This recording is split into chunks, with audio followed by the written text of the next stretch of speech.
You know those people whose memory just seems superhuman, like a superpower? Well, today we're going to decode a system that gets you there. And here's the thing, it's not a gift, it's a method anyone can learn. And it all kicks off with this story that sounds, honestly, pretty much impossible. Okay, so picture this. It's the first day of the school year. You're in the big assembly, right? The air's just buzzing with that nervous, excited energy. Then, the principal gets up to the mic and starts greeting students, one, by name. Not just their names either, but asking about their families, personal stuff. You can just imagine the wave of, how is she doing that, going through the crowd. And listen, this wasn't some tiny school where everyone knows everyone. We are talking about nearly 1,000 students. 1,000! How on earth does one person remember that many names, that many details? It doesn't seem possible, right? So, of course, the first thing you're probably thinking is, was it a gift? Did she just have one of those photographic memories you hear about? Some kind of natural-born talent that the rest of us just don't have? The answer? Nope, not at all. It wasn't a gift. It was a system, a structured, learnable, and seriously powerful method.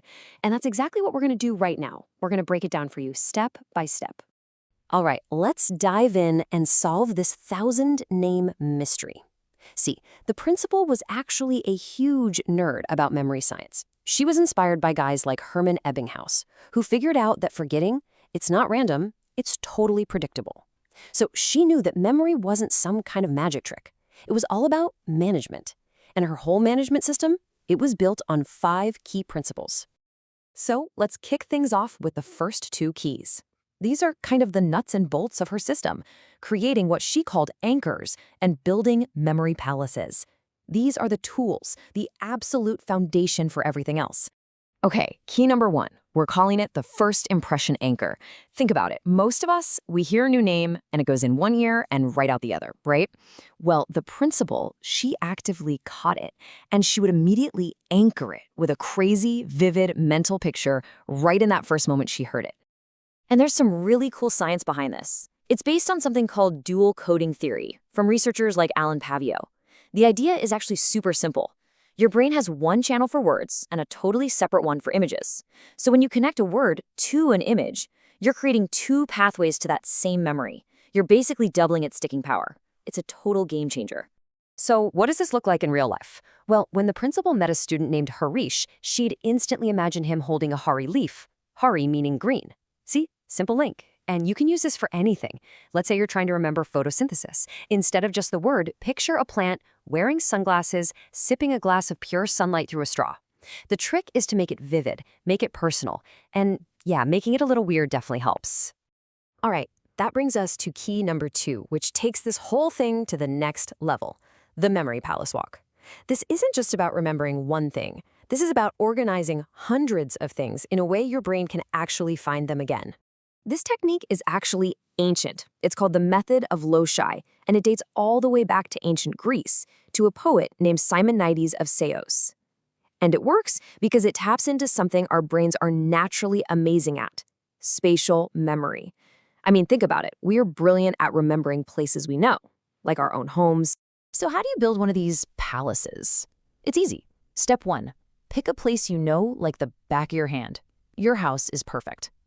Step 2, plan a specific route through it, like from the front door, through the living room, to your kitchen. Step 3, take the things you need to remember, could be names, dates, whatever, and mentally place them in specific spots along your route. Then, when you need to remember them, you just take a mental walk. It's that simple. So for the principal, this meant she'd mentally place Arjun standing at the main school gate, and maybe Mira was sitting by the big library window. You can do the exact same thing for, say, a history exam. Imagine the big players from the Revolt of 1857 arguing it out on your living room sofa. Then you walk out to your balcony and boom, there's the French Revolution kicking off. You're turning these boring, abstract facts into an actual journey you can take. Okay, so we've got our anchors and we've got our palace. That's the mechanics. But to make memories really stick, you need more than just a system. That's where our next 2 keys come in. They add 2 super important layers: feelings and rhythm. Key number 3 is what we'll call emotional tagging. The principal totally got that our brains are just not good at remembering dry, boring stuff. But emotion? Emotion is like super glue for your memory. It tags information as, hey, this is important. You should probably keep this. So she wouldn't just learn a name. She'd learn a tiny story, a passion. Ravi wasn't just Ravi. He was Ravi, the kid who's obsessed with cricket. Ananya was Ananya, the girl who always has a book of poetry. And for you, this just means linking concepts to your own life. Don't just learn the textbook definition of democracy. Link it to how you felt when you were running for class president. That personal connection, it turns boring data into something you've actually experienced. Okay, on to key number 4. And this one is all about fighting the enemy, forgetting. Because it's going to happen. The principal knew this from that Ebbinghaus guy's research. Memories just fade if you don't use them. So she came up with a very specific rhythm for practice. It's called spaced retrieval. And her schedule for this was brilliant. Instead of cramming all night before, she would review things at specific, spaced-out intervals. So a quick look after day 1, then again after 3 days, then a week later, and then 21 days later. This timing is so strategic because it hits the memory right as it's starting to fade, and it strengthens it every single time. It's the definition of working smarter, not harder. So we've gone through all the techniques, right? The how behind this amazing memory system. But the last key, the most powerful piece of the whole puzzle, it's not a technique at all. It's the why. It's the purpose that drove the whole thing. You know, when people asked her why she went through all this trouble, her answer was so simple but so deep.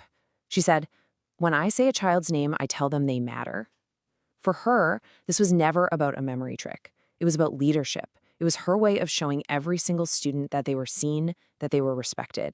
And there's this amazing story about a new student, Kavya. She was super shy, totally withdrawn.